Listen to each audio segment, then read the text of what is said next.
submission to circumstances. You are under no obligation to answer me. Romain roused himself. He spoke in low, reluctant tones. I am afraid to answer you, he said. That apparently discouraging reply armed Father Beanwell with the absolute confidence of success which he had thus far failed to feel. He wound his way deeper and deeper into Romain's mind, with the delicate ingenuity of penetration, of which the practice of years had made him master.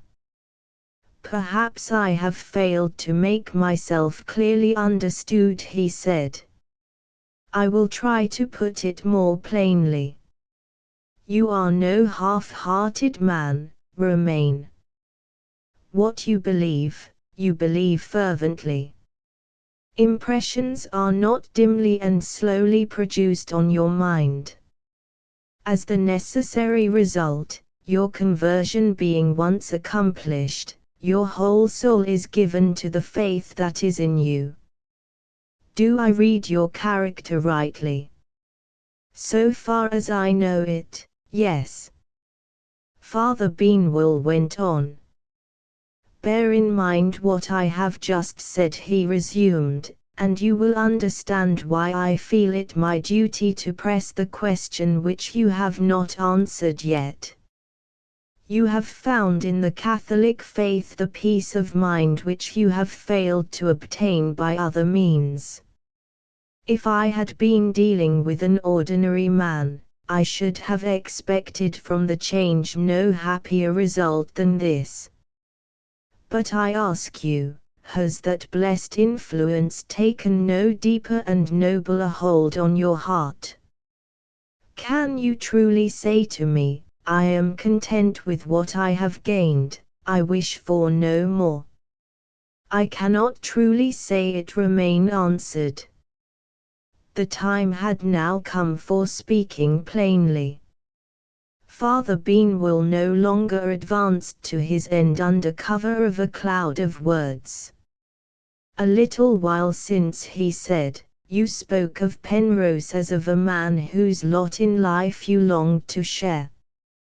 The career which has associated him with an Indian mission is, as I told you, only adapted to a man of his special character and special gifts. But the career which has carried him into the sacred ranks of the priesthood is open to every man who feels the sense of divine vocation, which has made Penrose one of us. No, Father Beanwell. Not open to every man. I say, yes. It is not open to me. I say it is open to you. And more, I enjoin, I command, you to dismiss from your mind all merely human obstacles and discouragements. They are beneath the notice of a man who feels himself called to the priesthood. Give me your hand, Romain. Does your conscience tell you that you are that man? Romain started to his feet, shaken to the soul by the solemnity of the appeal. I can't dismiss the obstacles that surround me, he cried, passionately. To a man in my position, your advice is absolutely useless. The ties that bind me are beyond the limit of a priest's sympathies. Nothing is beyond the limit of a priest's sympathies. Father Beanwell, I am married. Father Beanwell folded his arms over his breast, looked with immovable resolution straight in Romain's face, and struck the blow which he had been meditating for months past. Rouse your courage, he said sternly. You are no more married than I am. Chapter 4. On the road to Rome. There was not a sound in the room. Romain stood, looking at the priest. Did you hear what I said? Father Beanwell asked. Yes. Do you understand that I really mean what I said? He made no reply. He waited, like a man expecting to hear more. Father Beanwell was alive to the vast importance, at such a moment, of not shrinking from the responsibility which he had assumed. I see how I distress you, he said, but, for your sake, I am bound to speak out. Remain. The woman whom you have married is the wife of another man. Don't ask me how I know it, I do know it. You shall have positive proof, as soon as you have recovered. Come. Rest a little in the easy-chair. He took Romain's arm, and led him to the chair, and made him drink some wine. They waited a while. Romain lifted his head, with a heavy sigh. The woman whom I have married is the wife of another man. He slowly repeated the words to himself, and then looked at Father Beanwell. Who is the man? He asked.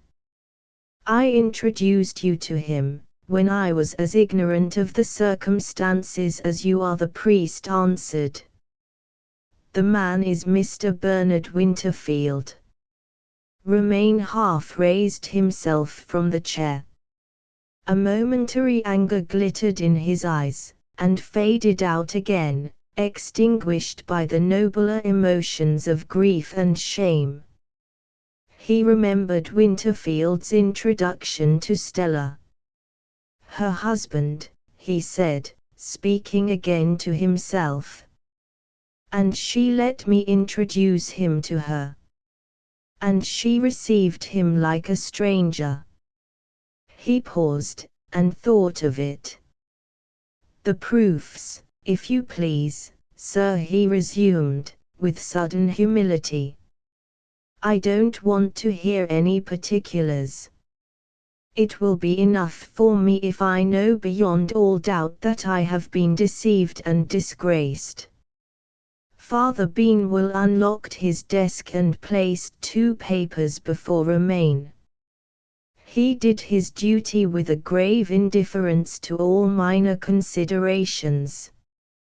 The time had not yet come for expressions of sympathy and regret. The first paper, he said, is a certified copy of the register of the marriage of Miss Eyrecourt to Mr. Winterfield, celebrated, as you will see, by the English chaplain at Brussels, and witnessed by 3 persons. Look at the names. The bride's mother was the first witness. The 2 names that followed were the names of Lord and Lady Loring. They, too, in the conspiracy to deceive me. Romain said, as he laid the paper back on the table. I obtained that piece of written evidence, Father Beanwell proceeded, by the help of a reverend colleague of mine, residing at Brussels. I will give you his name and address, if you wish to make further inquiries. Quite needless. What is this other paper? This other paper is an extract from the shorthand writer's notes, suppressed in the reports of the public journals, of proceedings in an English court of law, obtained at my request by my lawyer in London. What have I to do with it? He put the question in a tone of passive endurance, resigned to the severest moral martyrdom that could be inflicted on him. I will answer you in 2 words, said Father Beanwell. In justice to Miss Eyrecourt, I am bound to produce her excuse for marrying you. Romain looked at him in stern amazement. Excuse, he repeated. Yes, excuse. The proceedings to which I have alluded declare Miss Eyrecourt's marriage to Mr. Winterfield to be null and void, by the English law, in consequence of his having been married at the time to another woman. Try to follow me. I will put it as briefly as possible. In justice to yourself, and to your future career, you must understand this revolting case thoroughly, from beginning to end. With those prefatory words, he told the story of Winterfield's first marriage, altering nothing, concealing nothing, doing the fullest justice to Winterfield's innocence of all evil motive, from first to last.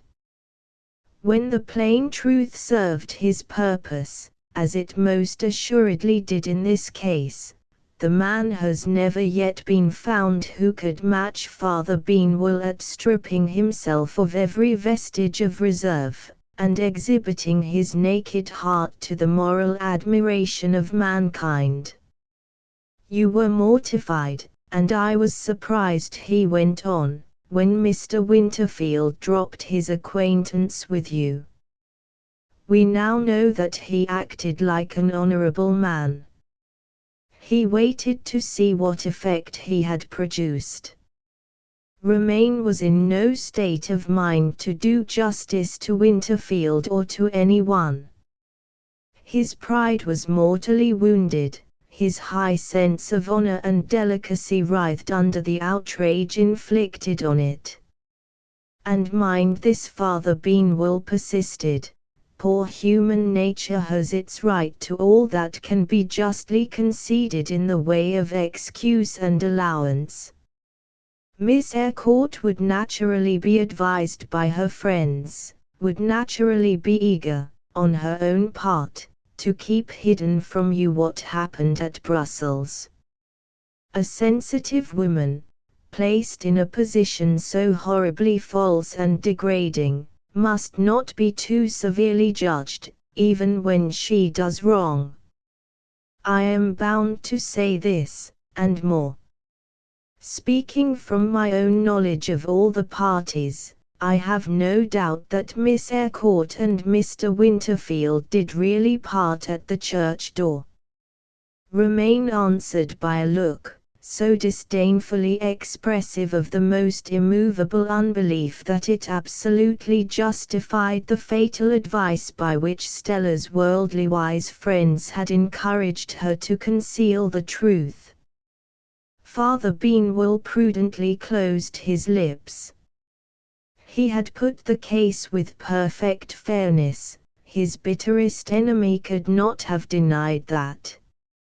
Romaine took up the second paper, looked at it, and threw it back again on the table with an expression of disgust.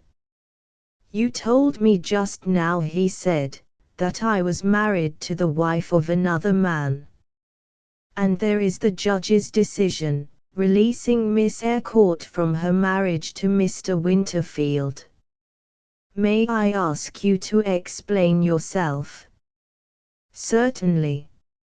Let me first remind you that you owe religious allegiance to the principles which the Church has asserted, for centuries past, with all the authority of its divine institution. You admit that? I admit it. Now, listen. In our Church, Romaine, marriage is even more than a religious institution, it is a sacrament. We acknowledge no human laws which profane that sacrament. Take two examples of what I say. When the great Napoleon was at the height of his power, Pius VII refused to acknowledge the validity of the Emperor's second marriage to Maria Louisa, while Josephine was living, divorced by the French Senate. Again, in the face of the Royal Marriage Act, the Church sanctioned the marriage of Mrs. Fitzherbert to George IV, and still declares, in justice to her memory, that she was the King's lawful wife.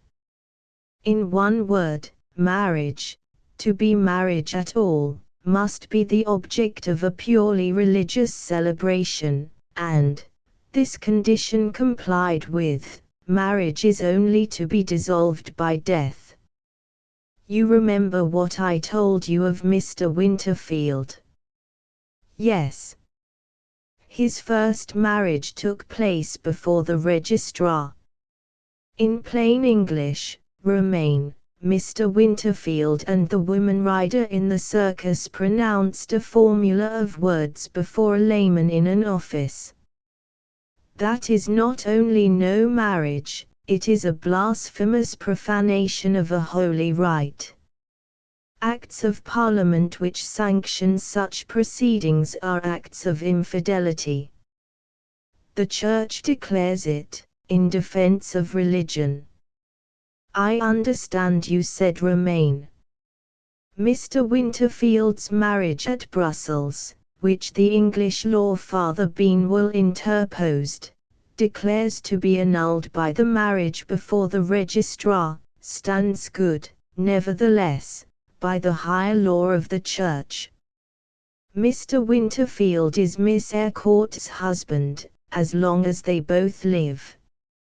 An ordained priest performed the ceremony in a consecrated building, and Protestant marriages, so celebrated, are marriages acknowledged by the Catholic Church. Under those circumstances, the ceremony which afterward united you to Miss Eyrecourt, though neither you nor the clergyman were to blame, was a mere mockery. Need I to say any more? Shall I leave you for a while by yourself? No. I don't know what I may think, I don't know what I may do, if you leave me by myself. Father Beanwell took a chair by Romain's side. It has been my hard duty to grieve and humiliate you, he said.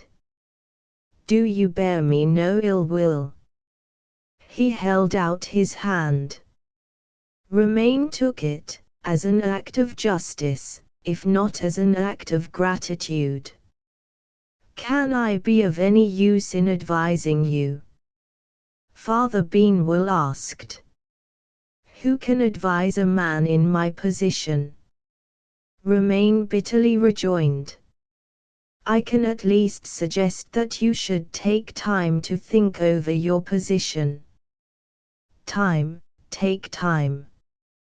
You talk as if my situation was endurable. Everything is endurable, Romain. It may be so to you, Father Beanwell. Did you part with your humanity when you put on the black robe of the priest? I parted, my son, with those weaknesses of our humanity on which women practice. You talk of your position. I will put it before you at its worst. For what purpose? To show you exactly what you have now to decide. Judged by the law of England, Mrs. Romain is your wife.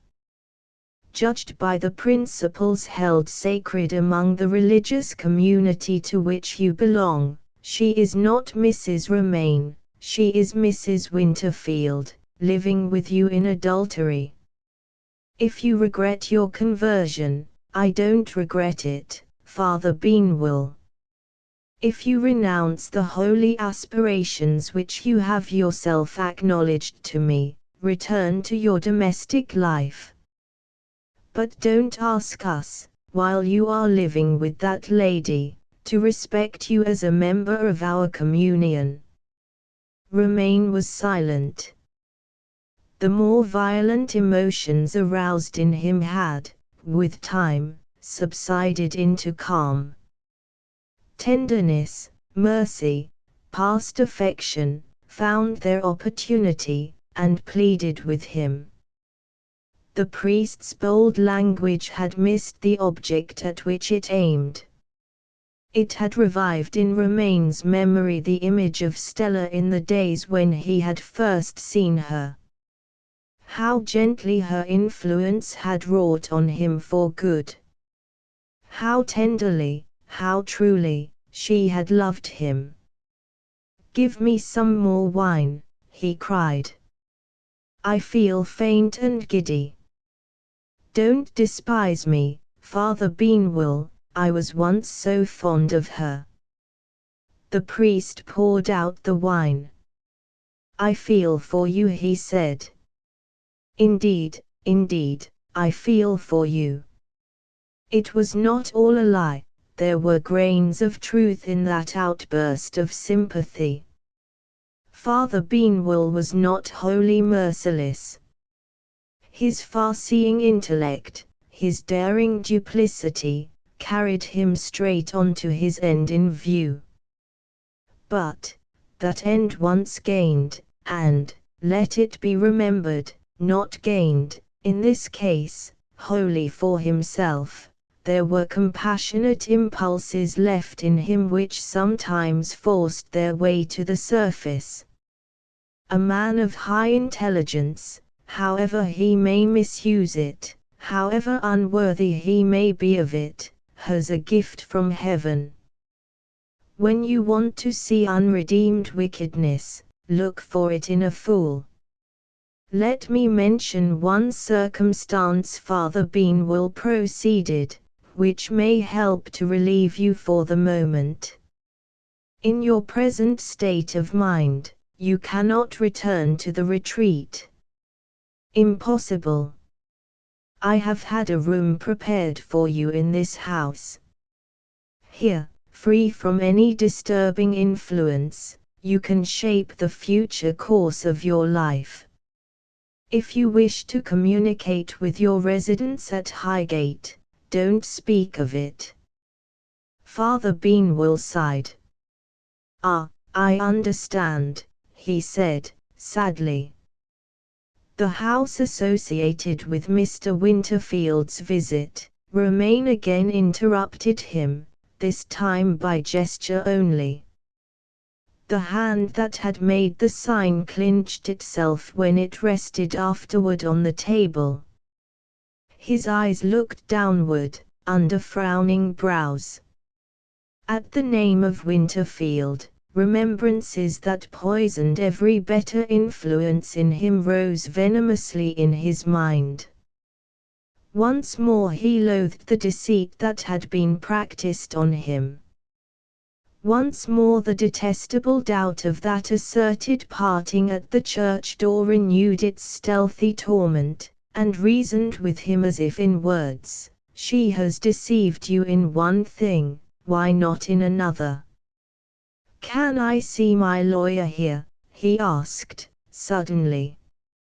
"My dear Romaine, you can see anyone whom you like to invite. I shall not trouble you by staying very long, Father Beanwell. Do nothing in a hurry, my son.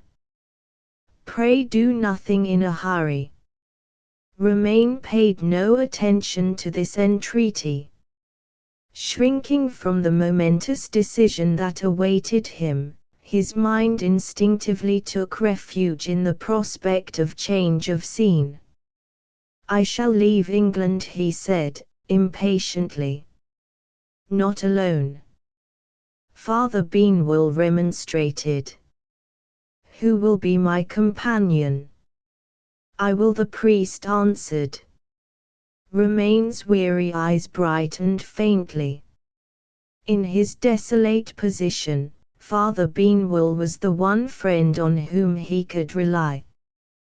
Penrose was far away, the Lorings had helped to keep him deceived, Major Hynd had openly pitied and despised him as a victim to priestcraft. "Can you go with me at any time?" he asked. "Have you no duties that keep you in England?" "My duties, Romaine, are already confided to other hands." "Then you have foreseen this?" "I have thought it possible. Your journey may be long, or it may be short, you shall not go away alone. I can think of nothing yet, my mind is a blank, Romain confessed sadly. I don't know where I shall go. I know where you ought to go, and where you will go, said Father Benwell, emphatically. Where? To Rome. Romain understood the true meaning of that brief reply. A vague sense of dismay began to rise in his mind. While he was still tortured by doubt, it seemed as if Father Benwell had, by some inscrutable process of prevision, planned out his future beforehand. Had the priest foreseen events? No, he had only foreseen possibilities. On the day when it first occurred to him that Romain's marriage was assailable, before the court of Romain's conscience, from the Roman Catholic point of view. By this means, the misfortune of Romain's marriage having preceded his conversion might be averted, and the one certain obstacle in the way of any change of purpose on his part, the obstacle of the priesthood, might still be set up, by the voluntary separation of the husband from the wife. Thus far the Jesuit had modestly described himself to his reverend colleagues, as regarding his position toward Romain in a new light. His next letter might boldly explain to them what he had really meant. The triumph was won. Not a word more passed between his guest and himself that morning. Before post time, on the same day, Father Benwell wrote his last report to the Secretary of the Society of Jesus, in these lines: Romain is free from the domestic ties that bound him. He leaves it to me to restore Vange Abbey to the Church, and he acknowledges a vocation for the priesthood. Expect us at Rome in a fortnight's time. After the story. Extracts from Bernard Winterfield's diary. I. Winterfield defends himself. Bow Park House, the 17th of June, 18. You and I, Cousin Beaminster, seldom meet. But I occasionally hear of you, from friends acquainted with both of us. I have heard of you last at Sir Philip's Rent-day dinner a week since. My name happened to be mentioned by one of the gentlemen present, a guest like yourself.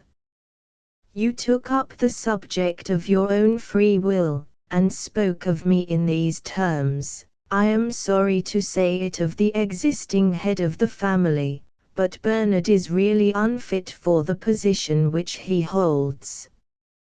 He has, to say the least of it, compromised himself and his relatives on more than one occasion. He began as a young man by marrying a circus rider. He got into some other scrape, after that, which he has contrived to keep a secret from us. We only know how disgraceful it must have been by the results. He was a voluntary exile from England for more than a year. And now, to complete the list, he has mixed himself up in that miserable and revolting business of Louis Romain and his wife. If any other person had spoken of me in this manner, I should have set him down as a mischievous idiot, to be kicked perhaps, but not to be noticed in any other way. With you, the case is different. If I die without male offspring, the Bow Park estate goes to you, as next heir. I don't choose to let a man in this position slander me, and those dear to me, without promptly contradicting him. The name I bear is precious to me, in memory of my father. Your unanswered allusion to my relations with Louis Romaine and his wife coming from a member of the family, will be received as truth. Rather than let this be, I reveal to you, without reserve, some of the saddest passages of my life. I have nothing to be ashamed of, and, if I have hitherto kept certain events in the dark, it has been for the sake of others, not for my own sake. I know better now. A woman's reputation, if she is a good woman, is not easily compromised by telling the truth. The person of whom I am thinking, when I write this, knows what I am going to do, and approves of it. You will receive, with these lines, the most perfectly candid statement that I can furnish, being extracts cut out of my own private diary. They are accompanied, where plain necessity seems to call for it, by the written evidence of other persons. There has never been much sympathy between us. But you have been brought up like a gentleman, and, when you have read my narrative, I expect that you will do justice to me, and to others, even though you think we acted indiscreetly under trying and critical circumstances. BW2. Winterfield makes extracts. First extract. The 11th of April, 1869. Mrs. Eyrecourt and her daughter have left Bow Park today for London. Have I really made any impression on the heart of the beautiful Stella? In my miserable position, ignorant whether I am free or not, I have shrunk from formally acknowledging that I love her. 12th. I am becoming superstitious. In the obituary of today's Times the death is recorded of that unhappy woman whom I was mad enough to marry. After hearing nothing of her for 7 years, I am free. Surely this is a good omen. Shall I follow the Eyrecourts to London, and declare myself? I have not confidence enough in my own power of attraction to run the risk. Better to write first, in strictest confidence, to Mrs. Eyrecourt. 14th. An enchanting answer from my angel's mother, written in great haste. They are on the point of leaving for Paris. Stella is restless and dissatisfied, she wants change of scene, and Mrs. Eyrecourt adds, in so many words, "It is you who have upset her, why did you not speak while we were at Bow Park?" I am to hear again from Paris. Good old Father Newbliss said all along that she was fond of me, and wondered, like Mrs. Eyrecourt, why I failed to declare myself. How could I tell them of the hideous fetters which bound me in those days? 18th. Paris. She has accepted me. Words are useless to express my happiness. 19th. A letter from my lawyer, full of professional subtleties and delays. I have no patience to enumerate them. We move to Belgium tomorrow. Not on our way back to England. Stella is so little desirous of leaving the continent that we are likely to be married abroad. But she is weary of the perpetual gaiety and glitter of Paris, and wants to see the old Belgian cities. Her mother leaves Paris with regret. The liveliest woman of her age that I ever met with. Brussels, May 7. My blessing on the old Belgian cities. Mrs. Eyrecourt is so eager to get away from them that she backs me in hurrying the marriage, and even consents, sorely against the grain, to let the wedding be celebrated at Brussels in a private and unpretending way. She has only stipulated that Lord and Lady Loring, old friends, shall be present. They are to arrive tomorrow, and 2 days afterward we are to be married. An enclosure is inserted in this place. It consists of the deathbed confession of Mr. Winterfield's wife, and of the explanatory letter written by the rector of Belhaven. The circumstances related in these documents, already known to the reader, are left to speak for themselves, and the extracts from the diary are then continued. Bingen, on the Rhine, May 19. Letters from Devonshire at last, which relieve my wretchedness in some small degree. The frightful misfortune at Brussels will at least be kept secret, so far as I am concerned.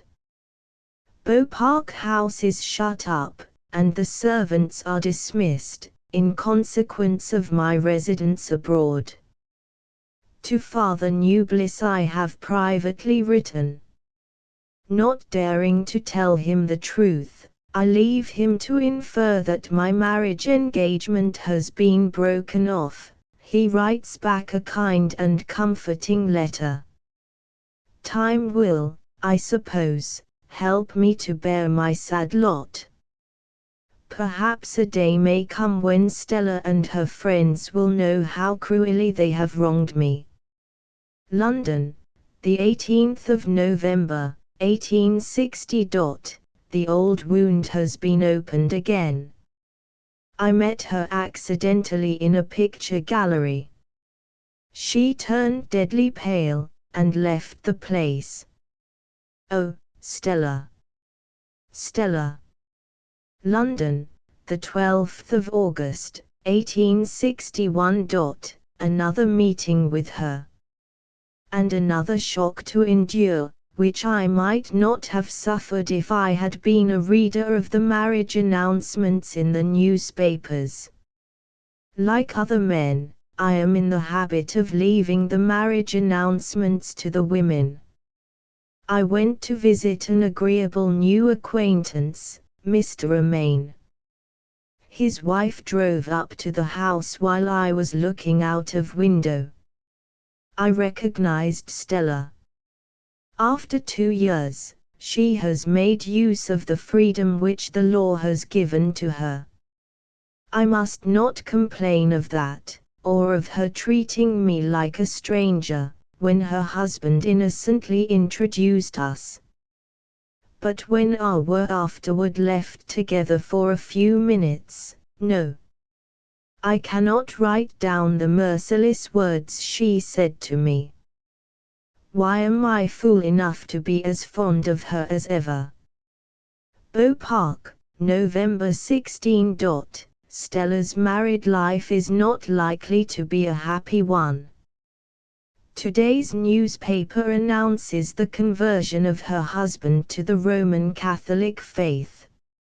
I can honestly say I am sorry for her, knowing how she has suffered, among her own relatives, by these conversions. But I so hate him, that this proof of his weakness is a downright consolation to me.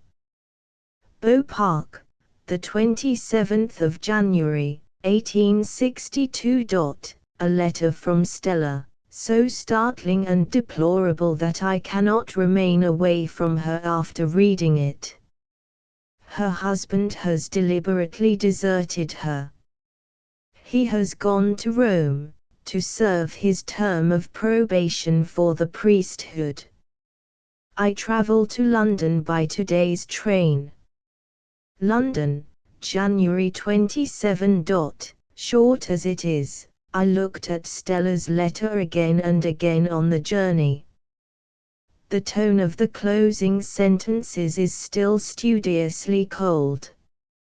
After informing me that she is staying with her mother in London, She concludes her letter in these terms: "Be under no fear that the burden of my troubles will be laid on your shoulders.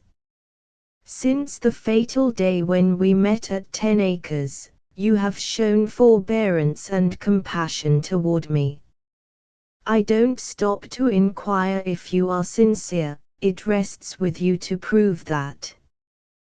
But I have some questions to ask, which no person but you can answer. For the rest, my friendless position will perhaps plead with you not to misunderstand me. May I write again? Inveterate distrust in every sentence. If any other woman had treated me in this way, I should have put her letter into the fire, and should not have stirred from my comfortable house. January 29. A day missed out of my diary. The events of yesterday unnerved me for the time.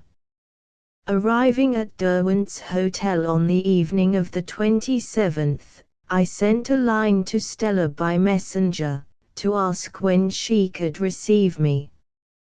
It is strange how the merest trifles seem to touch women. Her note in reply contains the first expression of friendly feeling toward me which has escaped her since we parted at Brussels. And this expression proceeds from her ungovernable surprise and gratitude at my taking the trouble to travel from Devonshire to London on her account. For the rest, she proposed to call on me at the hotel the next morning. She and her mother, it appeared, differed in opinion on the subject of Mr. Romain's behaviour to her, and she wished to see me, in the first instance, unrestrained by Mrs. Eyrecourt's interference. There was little sleep for me that night. I passed most of the time in smoking and walking up and down the room. My one relief was afforded by Traveller. He begged so hard to go to London with me, I could not resist him. The dog always sleeps in my room. His surprise at my extraordinary restlessness, ending in downright anxiety and alarm, was expressed in his eyes, and in his little whinings and cries, quite as intelligibly as if he had put his meaning into words. Who first called a dog a dumb creature? It must have been a man, I think, and a thoroughly unlovable man, too, from a dog's point of view. Soon after 10, on the morning of the 28th, she entered my sitting room. In her personal appearance, I saw a change for the worse, produced, I suppose, by the troubles that have tried her sorely, poor thing. There was a sad loss of delicacy in her features, and of purity in her complexion. Even her dress, I should certainly not have noticed it in any other woman, seemed to be loose and slovenly. In the agitation of the moment, I forgot the long estrangement between us. I half lifted my hand to take hers, and checked myself. Was I mistaken in supposing that she yielded to the same impulse, and resisted it as I did? She concealed her embarrassment, if she felt any, by patting the dog. I am ashamed that you should have taken the journey to London in this wintry weather, she began. It was impossible, in her situation, to let her assume this commonplace tone with me. I sincerely feel for you, I said, and sincerely wish to help you, if I can. She looked at me for the first time. Did she believe me? Or did she still doubt? Before I could decide, she took a letter from her pocket, opened it, and handed it to me. Women often exaggerate their troubles, she said. It is perhaps an unfair trial of your patience, but I should like you to satisfy yourself that I have not made the worst of my situation. That letter will place it before you in Mr. Romain's own words. Read it, except where the page is turned down. It was her husband's letter of farewell. The language was scrupulously delicate and considerate. But to my mind it entirely failed to disguise the fanatical cruelty of the man's resolution, addressed to his wife. In substance, it came to this: he had discovered the marriage at Brussels, which she had deliberately concealed from him when he took her for his wife. She had afterward persisted in that concealment, under circumstances which made it impossible that he could ever trust her again. This no doubt referred to her ill-advised reception of me, as a total stranger, at 10 Acres Lodge. In the miserable break-up of his domestic life, the church to which he now belonged offered him not only her divine consolation, but the honor, above all earthly distinctions, of serving the cause of religion in the sacred ranks of the priesthood. Before his departure for Rome he bade her a last farewell in this world, and forgave her the injuries that she had inflicted on him. For her sake he asked leave to say some few words more. In the first place, he desired to do her every justice, in a worldly sense. 10 Acres Lodge was offered to her as a free gift for her lifetime, with a sufficient income for all her wants. In the second place, he was anxious that she should not misinterpret his motives. Whatever his opinion of her conduct might be, he did not rely on it as affording his only justification for leaving her. Setting personal feeling aside, he felt religious scruples, connected with his marriage, which left him no other alternative than the separation on which he had resolved. He would briefly explain those scruples, and mention his authority for entertaining them, before he closed his letter. There the page was turned down, and the explanation was concealed from me. A faint color stole over her face as I handed the letter back to her.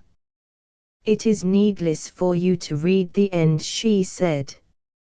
"You know, under his own hand, that he has left me, and, if such a thing pleads with you in his favor, you also know that he is liberal in providing for his deserted wife." I attempted to speak. She saw in my face how I despised him, and stopped me. "Whatever you may think of his conduct," she continued, "I beg that you will not speak of it to me. May I ask your opinion, now you have read his letter, on another matter, in which my own conduct is concerned? In former days," she paused, poor soul, in evident confusion and distress. "Why speak of those days?" I ventured to say. "I must speak of them. In former days, I think you were told that my father's will provided for my mother and for me. You know that we have enough to live on." I had heard of it, at the time of our betrothal, when the marriage settlement was in preparation. The mother and daughter had each a little income of a few hundreds a year. The exact amount had escaped my memory. After answering her to this effect, I waited to hear more. She suddenly became silent, the most painful embarrassment showed itself in her face and manner. "Never mind the rest," she said, mastering her confusion after an interval. "I have had some hard trials to bear, I forget things." She made an effort to finish the sentence, and gave it up, and called to the dog to come to her. The tears were in her eyes, and that was the way she took to hide them from me. In general, I am not quick at reading the minds of others, but I thought I understood Stella. Now that we were face to face, the impulse to trust me had, for the moment, got the better of her caution and her pride. She was half ashamed of it, half inclined to follow it. I hesitated no longer. The time for which I had waited, the time to prove, without any indelicacy on my side, that I had never been unworthy of her, had surely come at last. "Do you remember my reply to your letter about Father Beanwell?" I asked. "Yes, every word of it. I promised, if you ever had need of me, to prove that I had never been unworthy of your confidence. In your present situation, I can honorably keep my promise. Shall I wait till you are calmer? Or shall I go on at once?" "At once." "When your mother and your friends took you from me," I resumed, "if you had shown any hesitation," she shuddered. The image of my unhappy wife, vindictively confronting us on the church steps, seemed to be recalled to her memory. "Don't go back to it," she cried. "Spare me, I entreat you." I opened the writing case in which I keep the papers sent to me by the rector of Bellhaven, and placed them on the table by which she was sitting. The more plainly and briefly I spoke now, the better I thought it might be for both of us. "Since we parted at Brussels," I said, "my wife has died. Here is a copy of the medical certificate of her death." Stella refused to look at it. "I don't understand such things," she answered faintly. "What is this?" She took up my wife's deathbed confession. "Read it," I said. She looked frightened. "What will it tell me?" she asked. "It will tell you, Stella, that false appearances once led you into wronging an innocent man." Having said this, I walked away to a window behind her, at the further end of the room, so that she might not see me while she read. After a time, how much longer it seemed to be than it really was, I heard her move. As I turned from the window, she ran to me, and fell on her knees at my feet. I tried to raise her, I entreated her to believe that she was forgiven. She seized my hands, and held them over her face. They were wet with her tears. "I am ashamed to look at you," she said. "Oh, Bernard, what a wretch I have been. I never was so distressed in my life.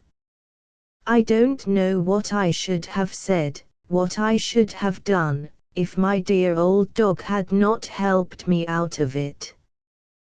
He, too, ran up to me, with the loving jealousy of his race, and tried to lick my hands, still fast in Stella's hold. His paws were on her shoulder, he attempted to push himself between us.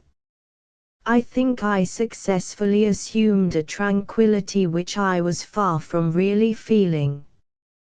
"Come, come," I said, "you mustn't make Traveller jealous." She let me raise her. "Ah, if she could have kissed me, but that was not to be done. She kissed the dog's head, and then she spoke to me. I shall not set down what she said in these pages. While I live, there is no fear of my forgetting those words. I led her back to her chair. The letter addressed to me by the rector of Belhaven still lay on the table, unread. It was of some importance to Stella's complete enlightenment, as containing evidence that the confession was genuine. But I hesitated, for her sake, to speak of it just yet. Now you know that you have a friend to help and advise you, I began. No, she interposed, more than a friend, say a brother. I said it. You had something to ask of me, I resumed, and you never put the question. She understood me. I meant to tell you, she said, that I had written a letter of refusal to Mr. Romain's lawyers. I have left 10 acres, never to return, and I refuse to accept a farthing of Mr. Romain's money. My mother, though she knows that we have enough to live on, tells me I have acted with inexcusable pride and folly. I wanted to ask if you blame me, Bernard, as she does. I dare say I was inexcusably proud and foolish too. It was the second time she had called me by my Christian name since the happy bygone time, never to come again. Under whatever influence I acted, I respected and admired her for that refusal, and I owned it in so many words. This little encouragement seemed to relieve her. She was so much calmer that I ventured to speak of the rector's letter. She wouldn't hear of it. Oh, Bernard, have I not learned to trust you yet? Put away those papers. There is only one thing I want to know. Who gave them to you? The rector. No, how did they reach you, then? Through Father Beanwell. She started at that name like a woman electrified. I knew it, she cried. It is the priest who has wrecked my married life, and he got his information from those letters, before he put them into your hands. She waited a while, and recovered herself. That was the first of the questions I wanted to put to you, she said. I am answered. I ask no more. She was surely wrong about Father Beanwell. I tried to show her why. I told her that my reverend friend had put the letters into my hand, with the seal which protected them unbroken. She laughed disdainfully. Did I know him so little as to doubt for a moment that he could break a seal and replace it again? This view was entirely new to me. I was startled, but not convinced. I never desert my friends, even when they are friends of no very long standing, and I still tried to defend Father Beanwell. The only result was to make her alter her intention of asking me no more questions. I innocently roused in her a new curiosity. She was eager to know how I had first become acquainted with the priest, and how he had contrived to possess himself of papers which were intended for my reading only. There was but one way of answering her. It was far from easy to a man like myself, unaccustomed to state circumstances in their proper order, but I had no other choice than to reply, by telling the long story of the theft and discovery of the rector's papers. So far as Father Beanwell was concerned, the narrative only confirmed her suspicions. For the rest, the circumstances which most interested her were the circumstances associated with the French boy. Anything connected with that poor creature, she said, has a dreadful interest for me now. Did you know him? I asked, with some surprise. I knew him and his mother, you shall hear how, at another time. I suppose I felt a presentiment that the boy would have some evil influence over me. At any rate, when I accidentally touched him, I trembled as if I had touched a serpent. You will think me superstitious, but, after what you have said, it is certainly true that he has been the indirect cause of the misfortune that has fallen on me. How came he to steal the papers? Did you ask the rector, when you went to Belhaven? I asked the rector nothing. But he thought it his duty to tell me all that he knew of the theft. She drew her chair nearer to me. Let me hear every word of it, she pleaded eagerly. I felt some reluctance to comply with the request. Is it not fit for me to hear? She asked. This forced me to be plain with her. If I repeat what the rector told me, I said, I must speak of my wife. She took my hand. You have pitied and forgiven her, she answered. Speak of her, Bernard, and don't, for God's sake, think that my heart is harder than yours. I kissed the hand that she had given to me, even her brother might do that. It began, I said, in the grateful attachment which the boy felt for my wife.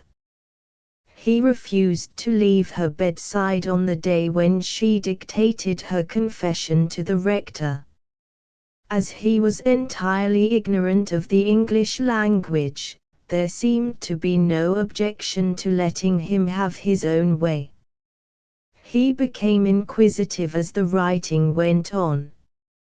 His questions annoyed the rector, and as the easiest way of satisfying his curiosity, my wife told him that she was making her will. He knew just enough, from what he had heard at various times, to associate making a will with gifts of money, and the pretended explanation silenced and satisfied him. Did the rector understand it? Stella asked.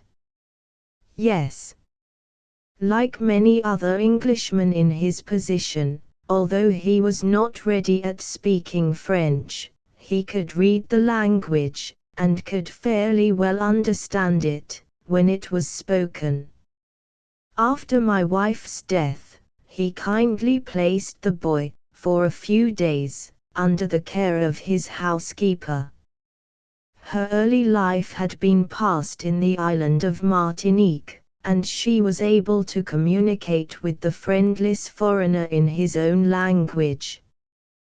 When he disappeared, she was the only person who could throw any light on his motive for stealing the papers. On the day when he entered the house, she caught him peeping through the keyhole of the study door.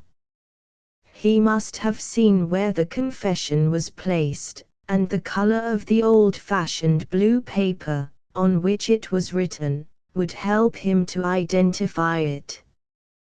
The next morning, during the rector's absence, he brought the manuscript to the housekeeper, and asked her to translate it into French, so that he might know how much money was left to him in the will. She severely reproved him, made him replace the paper in the desk from which he had taken it, and threatened to tell the rector if his misconduct was repeated. He promised amendment, and the good-natured woman believed him. On that evening the papers were sealed, and locked up. In the morning the lock was found broken, and the papers and the boy were both missing together. Do you think he showed the confession to any other person? Stella asked. I happen to know that he concealed it from his mother. After the housekeeper's reproof I replied, he would be cunning enough, in my opinion, not to run the risk of showing it to strangers. It is far more likely that he thought he might learn English enough to read it himself. There the subject dropped. We were silent for a while. She was thinking, and I was looking at her. On a sudden, she raised her head. Her eyes rested on me gravely. It is very strange, she said. What is strange? I have been thinking of the Lorings. They encouraged me to doubt you. They advised me to be silent about what happened at Brussels. And they too are concerned in my husband's desertion of me. He first met Father Beanwell at their house. Her head drooped again, her next words were murmured to herself. I am still a young woman, she said. Oh, God, what is my future to be? This morbid way of thinking distressed me. I reminded her that she had dear and devoted friends. Not one, she answered, but you. Have you not seen Lady Loring? I asked. She and her husband have written most kindly, inviting me to make their house my home. I have no right to blame them, they meant well. But after what has happened, I can't go back to them. I am sorry to hear it, I said. Are you thinking of the Lorings? She asked. I don't even know the Lorings. I can think of nobody but you. I was still looking at her, and I am afraid my eyes said more than my words. If she had doubted it before, she must have now known that I was as fond of her as ever. She looked distressed rather than confused. I made an awkward attempt to set myself right. Surely your brother may speak plainly, I pleaded. She agreed to this. But nevertheless she rose to go, with a friendly word, intended, as I hoped, to show me that I had got my pardon for that time. Will you come and see us tomorrow? She said. Can you forgive my mother as generously as you have forgiven me? I will take care, Bernard, that she does you justice at last. She held out her hand to take leave. How could I reply? If I had been a resolute man, I might have remembered that it would be best for me not to see too much of her. But I am a poor weak creature. I accepted her invitation for the next day. January 30. I have just returned from my visit. My thoughts are in a state of indescribable conflict and confusion, and her mother is the cause of it. I wish I had not gone to the house. Am I a bad man, I wonder? And have I only found it out now? Mrs. Eyrecourt was alone in the drawing-room when I went in. Judging by the easy manner in which she got up to receive me, the misfortune that has befallen her daughter seemed to have produced no sobering change in this frivolous woman. My dear Winterfield, she began, I have behaved infamously. I won't say that appearances were against you at Brussels, I will only say I ought not to have trusted to appearances. You are the injured person, please forgive me. Shall we go on with the subject? Or shall we shake hands, and say no more about it? I shook hands, of course. Mrs. Eyrecourt perceived that I was looking for Stella. Sit down, she said, and be good enough to put up with no more attractive society than mine. Unless I set things straight, my good friend, you and my daughter, oh, with the best intentions, will drift into a false position. You won't see Stella today. Quite impossible, and I will tell you why. I am the worldly old mother, I don't mind what I say. My innocent daughter would die before she would confess what I am going to tell you. Can I offer you anything? Have you had lunch? I begged her to continue. She perplexed. I am not sure that she did not even alarm me. Very well, she proceeded. You may be surprised to hear it, but I don't mean to allow things to go on in this way. My contemptible son-in-law shall return to his wife. This startled me, and I suppose I showed it. Wait a little, said Mrs. Eyrecourt. There is nothing to be alarmed about. Romain is a weak fool, and Father Beanwell's greedy hands are, of course, in both his pockets. But he has, unless I am entirely mistaken, some small sense of shame, and some little human feeling still left. After the manner in which he has behaved, these are the merest possibilities, you will say. Very likely. I have boldly appealed to those possibilities nevertheless. He has already gone away to Rome, and I need hardly add, Father Beanwell would take good care of that. He has left us no address. It doesn't in the least matter.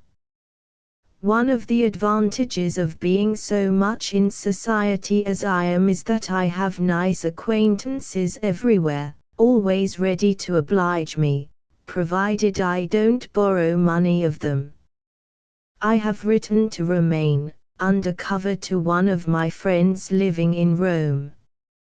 Wherever he may be, there my letter will find him. So far, I listened quietly enough, naturally supposing that Mrs. Eyrecourt trusted to her own arguments and persuasions. I confess it even to myself, with shame. It was a relief to me to feel that the chances, with such a fanatic as Romain, were 100 to 1 against her. This unworthy way of thinking was instantly checked by Mrs. Eyrecourt's next words. Don't suppose that I am foolish enough to attempt to reason with him, she went on. My letter begins and ends on the first page. His wife has a claim on him, which no newly married man can resist. Let me do him justice. He knew nothing of it before he went away. My letter, my daughter has no suspicion that I have written it, tells him plainly what the claim is. She paused. Her eyes softened, her voice sank low, she became quite unlike the Mrs. Eyrecourt whom I knew. In a few months more, Winterfield, she said, my poor Stella will be a mother. My letter calls Romain back to his wife, and his child. Mrs. Eyrecourt paused, evidently expecting me to offer an opinion of some sort. For the moment I was really unable to speak.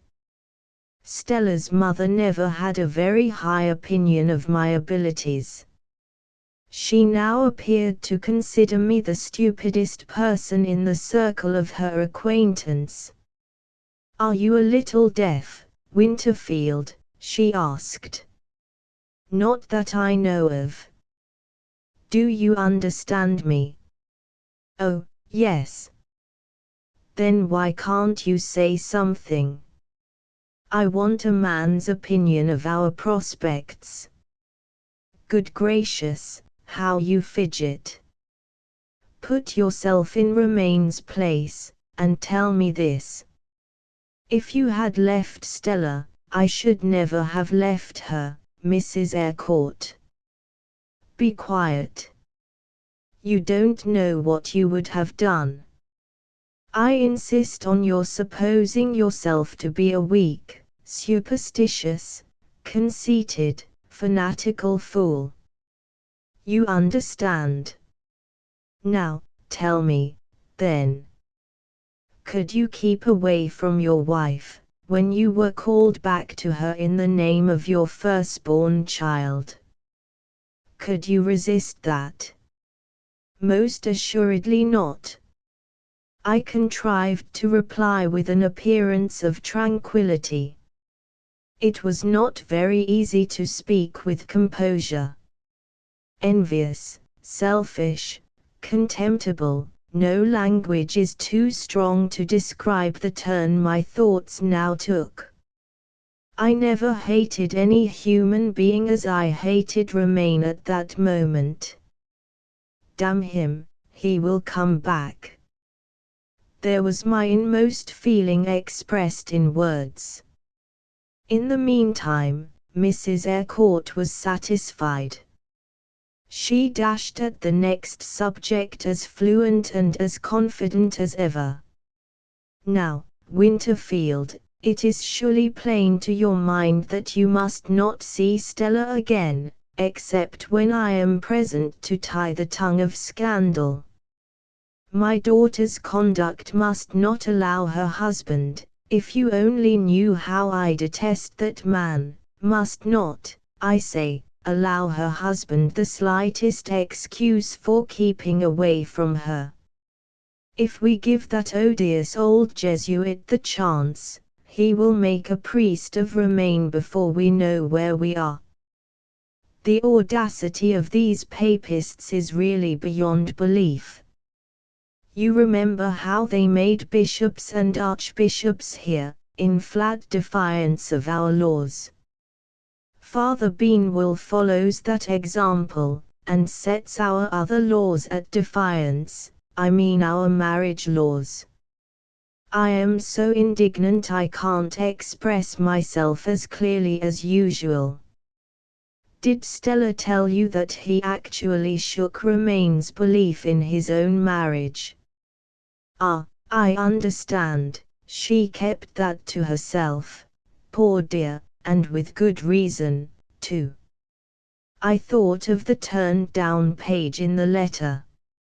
Mrs. Eyrecourt readily revealed what her daughter's delicacy had forbidden me to read, including the monstrous assumption which connected my marriage before the registrar with her son-in-law's scruples. "Yes," she proceeded, "these Catholics are all alike. My daughter, I don't mean my sweet Stella, I mean the unnatural creature in the nunnery, sets herself above her own mother. Did I ever tell you she was impudent enough to say she would pray for me? Father Beanwell and the papal aggression over again.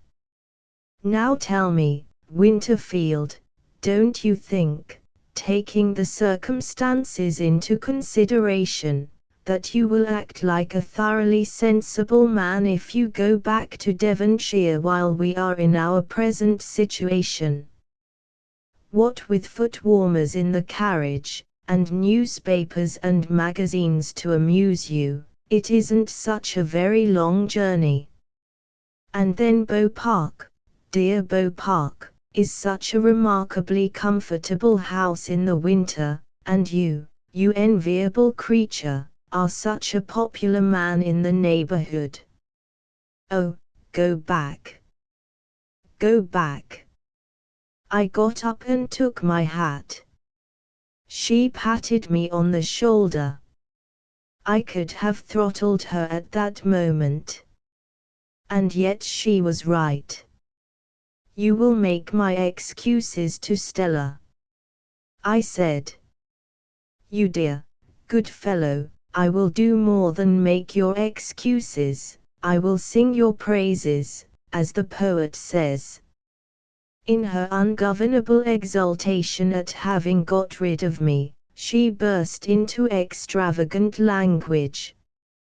I feel like a mother to you, she went on, as we shook hands at parting. I declare I could almost let you kiss me. There was not a single kissable place about Mrs. Eyrecourt, unpainted, wounded, or unpowdered. I resisted temptation and opened the door. There was still one last request that I could not help making.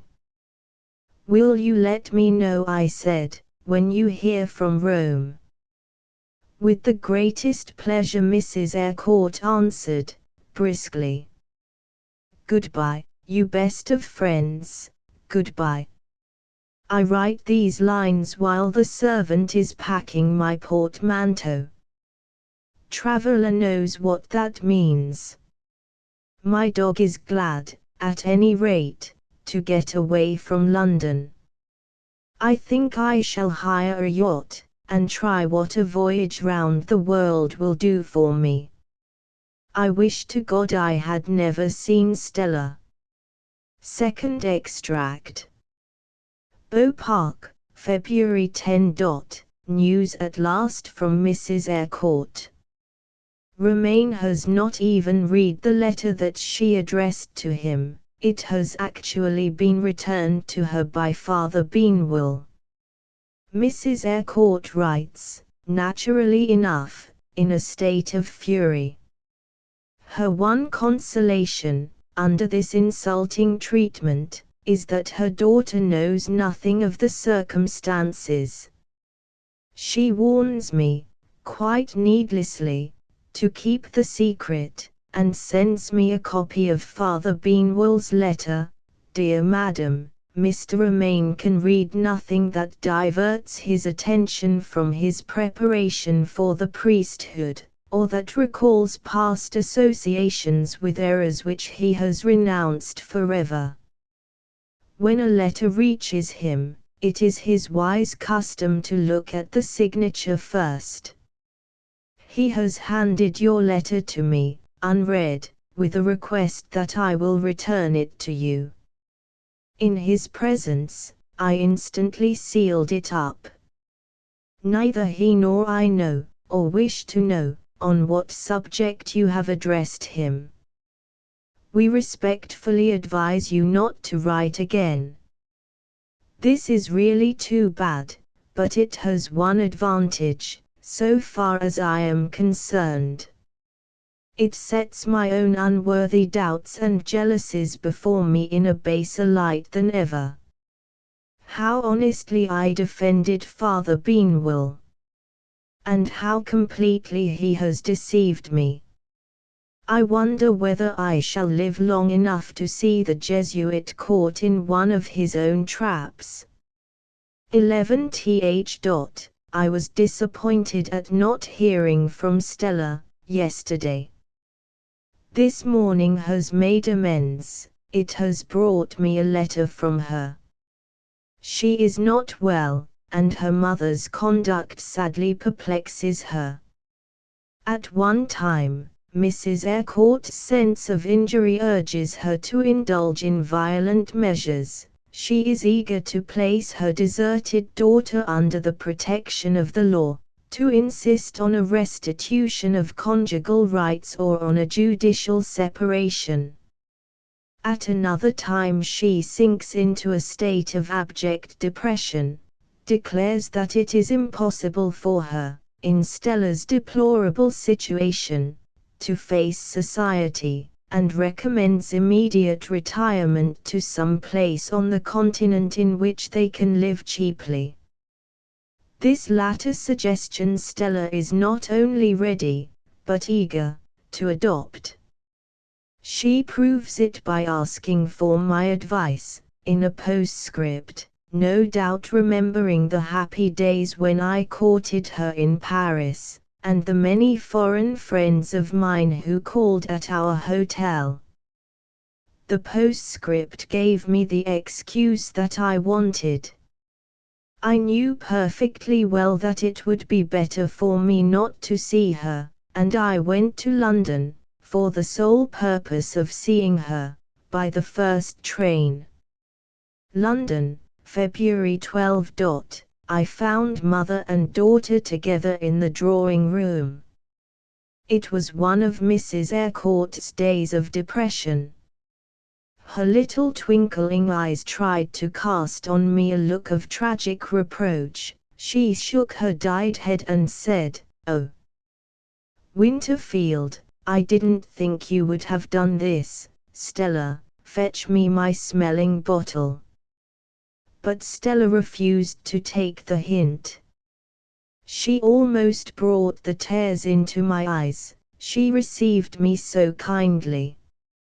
If her mother had not been in the room, but her mother was in the room, I had no other choice than to enter on my business, as if I had been the family lawyer. Mrs. Eyrecourt began by reproving Stella for asking my advice, and then assured me that she had no intention of leaving London. "How am I to get rid of my house?" she asked, irritably enough. I knew that her house, as she called it, was the furnished upper part of a house belonging to another person, and that she could leave it at a short notice. But I said nothing. I addressed myself to Stella. "I have been thinking of 2 or 3 places which you might like," I went on. "The nearest place belongs to an old French gentleman and his wife. They have no children, and they don't let lodgings, but I believe they would be glad to receive friends of mine, if their spare rooms are not already occupied. They live at Saint-Germain, close to Paris." I looked at Mrs. Eyrecourt as I said those last words. I was as sly as Father Beanwell himself. Paris justified my confidence. The temptation was too much for her. She not only gave way, but actually mentioned the amount of rent which she could afford to pay. Stella whispered her thanks to me as I went out. "My name is not mentioned, but my misfortune is alluded to in the newspapers," she said. "Well-meaning friends are calling and condoling with me already. I shall die, if you don't help me to get away among strangers. I start for Paris by the mail train, tonight." Paris, February 13. It is evening. I have just returned from Saint-Germain. Everything is settled, with more slyness on my part. I begin to think I am a born Jesuit. There must have been some detestable sympathy between Father Beanwell and me. My good friends, Monsieur and Madame Villeray, will be only too glad to receive English ladies, known to me for many years. The spacious and handsome first floor of their house, inherited from once wealthy ancestors by Madame Villeray, can be got ready to receive Mrs. Eyrecourt and her daughter in a week's time. Our one difficulty related to the question of money. Monsieur Villeray, living on a government pension, was modestly unwilling to ask terms, and I was too absolutely ignorant of the subject to be of the slightest assistance to him. It ended in our appealing to a house agent at Saint-Germain. His estimate appeared to me to be quite reasonable, but it exceeded the pecuniary limit mentioned by Mrs. Eyrecourt. I had known the Villeroys long enough to be in no danger of offending them by proposing a secret arrangement which permitted me to pay the difference, so that difficulty was got over in due course of time. We went into the large garden at the back of the house, and there I committed another act of duplicity. In a nice sheltered corner I discovered one of those essentially French buildings called a pavilion, a delightful little toy house of 3 rooms. Another private arrangement made me the tenant of this place. Madame Villeroy smiled. "I bet you," she said to me in her very best English, "one of these ladies is in her fascinating first youth." The good lady little knows what a hopeless love affair mine is. I must see Stella sometimes, I ask, and hope for no more. Never have I felt how lonely my life is, as I feel it now.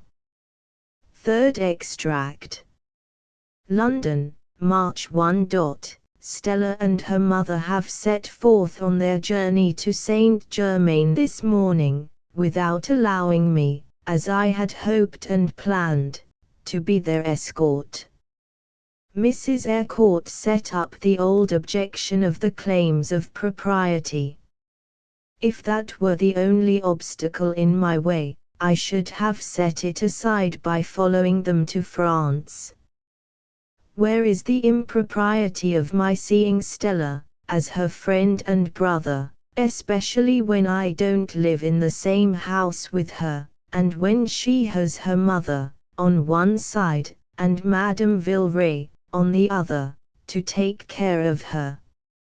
No. The influence that keeps me away from Saint Germain is the influence of Stella herself. "I will write to you often," she said, "but I beg you, for my sake, not to accompany us to France." Her look and tone reduced me to obedience. Stupid as I am, I think, after what passed between me and her mother, I can guess what she meant. "Am I never to see you again?" I asked. "Do you think I am hard and ungrateful?" she answered. "Do you doubt that I shall be glad, more than, to see you, when